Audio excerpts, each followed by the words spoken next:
September 24th, 1991, I was on my way to work and it was raining really hard. An 18-wheeler pulled over into my lane and hit my car. When he hit me, it knocked me across the median into oncoming traffic, and 2 other cars hit me. At that point, they pronounced me dead at the scene. I had a brain aneurysm. My skull had cracked, my head had swollen.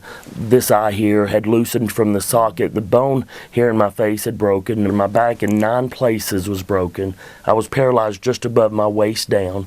My mother was driving, and she heard on the radio, fatal car accident on Battlefield Parkway. They didn't say my name, or they didn't say it was a male. They didn't say that the kind of car that I was driving. They were just saying fatal car accident to reroute people around the scene. She turned to my brother, who was in the car with her, and she said, "That's Jonathan."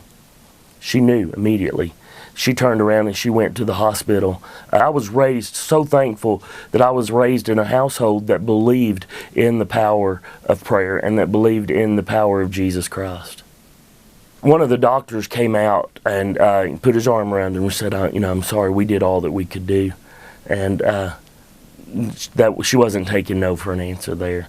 She just began to pray again, And the lady that was cleaning me up, she ran for help. I began to strangle and was strangling on blood, and I wound up in the trauma unit. From there, and at that point was in a coma, but had a heartbeat. I had no feelings from just above my waist down, none. They did all of their stuff, had no feelings at all, none. One day a lady from my mother's church, her name's Sister Christine, she came to see me there at the hospital, and she went to put her hand on my leg, and I knew that it would be there for an hour if she stayed. That's just how she was. And I moved my leg over.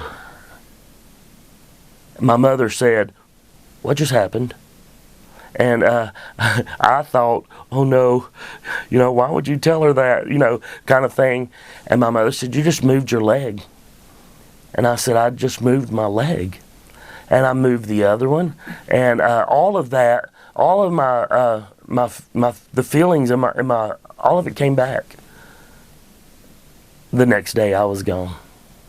Our policy, we can't let you walk out. You have to be in a wheelchair. We have to push you through. And I said, "I'm not getting in the wheelchair. Y'all already expected me to be paralyzed and for the rest of my life, and God pulled me through it. I'm not getting in the wheelchair." And so I walked through. I knew that Satan's goal for me was to destroy me, and they were going to do surgery on my back. God had healed me, and I knew that I was healed. No ifs, ands, or buts. I knew that I was healed. They were going to do surgery here on my face. They said that I would never see out of my right eye again, and that they were going to have to do some reconstructive surgery here with the sinus cavities and all. And I wouldn't let them do anything.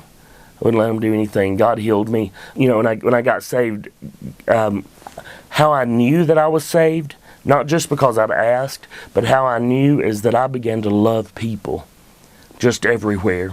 I loved people. And I've always known that He loves people. But I realized that day that He loved me specifically. I travel with Young Harmony. It's a trio.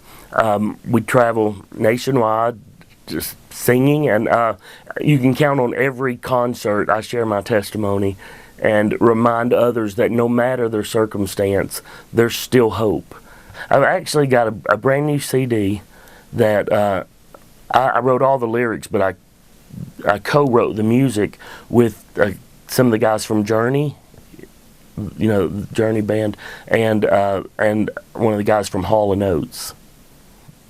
Dove Award nominations, the Grammy Award nominations, stuff like that, and many others. None of that's important to me. It's not about the awards here, but about what God has blessed me to be able to do and share about Him. How great the love of Jesus Christ.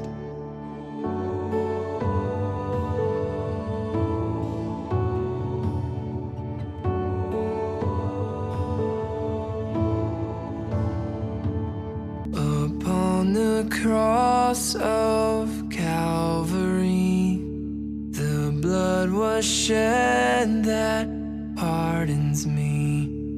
No longer bound